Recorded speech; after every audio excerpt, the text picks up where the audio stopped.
দল বাংলাদেশ জাতীয়তাবাদী দল।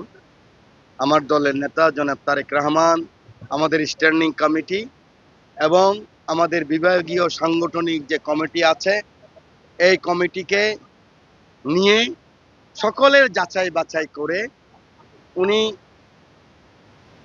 অনেকগুলি জরিপ করেছেন। সেই জরিপের মাধ্যমে উনি নমিনেশন ডিক্লেয়ার করেছেন। আপনারা জানেন, বাংলাদেশের বিএনপিতে প্রতি এলাকায় গড়ে প্রথম আলোর রিপোর্ট ৮ জন করে আমাদের বলিষ্ঠ নির্বাচনী প্রার্থী আছে যারা মনোনয়ন প্রত্যাশা করে। কিন্তু আমার রামগতি এবং কমলনগরে কোনো প্রার্থী ছিল না।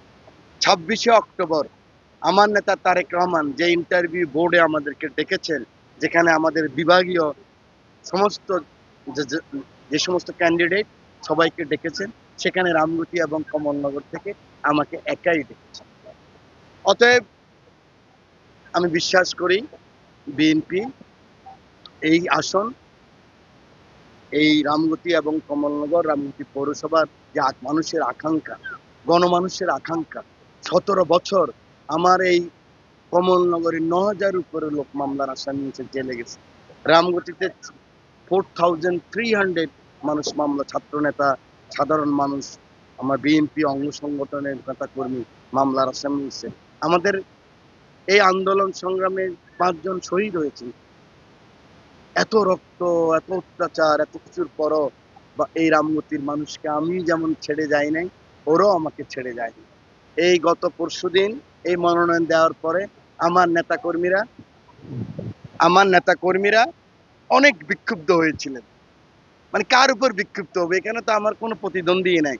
কিন্তু কথা হচ্ছে, একজন জোট সঙ্গী ছিলেন যিনি এর আগে ৩ বার আমার সাথে ভোট করেছেন এবং উনি একবার ভোট হয় নাই 111 এর কারণে, আর ২ বার ভোট হয়েছেন, সেই ভোটে ওনারা পরাজিত হয়েছেন।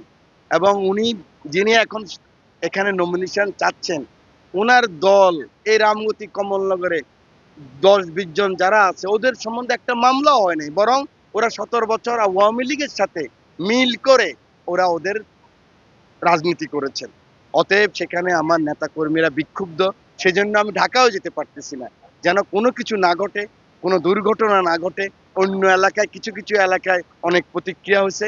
আমার নেতা কর্মীকে আমি বুঝিয়ে বলেছি, রামগতি এবং কমলনগরে আজ থেকে ১ মাস পূর্বে আমার দল আনুষ্ঠানিকভাবে আমাকে বলেছেন আমি এখান থেকে নির্বাচন করব। আমার নেতা তারেক রহমানও এই ব্যাপারে অবগত আছেন, আমিও জেনেছি। অতএব আমি বিশ্বাস করি বিএনপি এই ভুল করবেন না। যদি এরকম কোনো আশা করে কেউ যে রামগতিতে এসে ওনারা ভোট করতে পারবেন, আমি এটা বিশ্বাস করি না। রামগতি এবং কমলনগরে ৪৩,০০০ বিএনপি অঙ্গ সংগঠনের লিস্টেড নেতাকর্মী, মহিলা দল সহ, শুধু লিস্টেড সাংগঠনিক নেতাকর্মী। অতএব এরা কেউই মানবে না, এটা অনেক কঠিন হয়ে যাবে। আমি মনে করি যিনি নমিনেশন চাচ্ছেন জোট থেকে, ওনাকেও ভাবনা করা উচিত যে উনি এখানে আগে পারেন নাই, আর এখন তো প্রশ্নই উঠে না।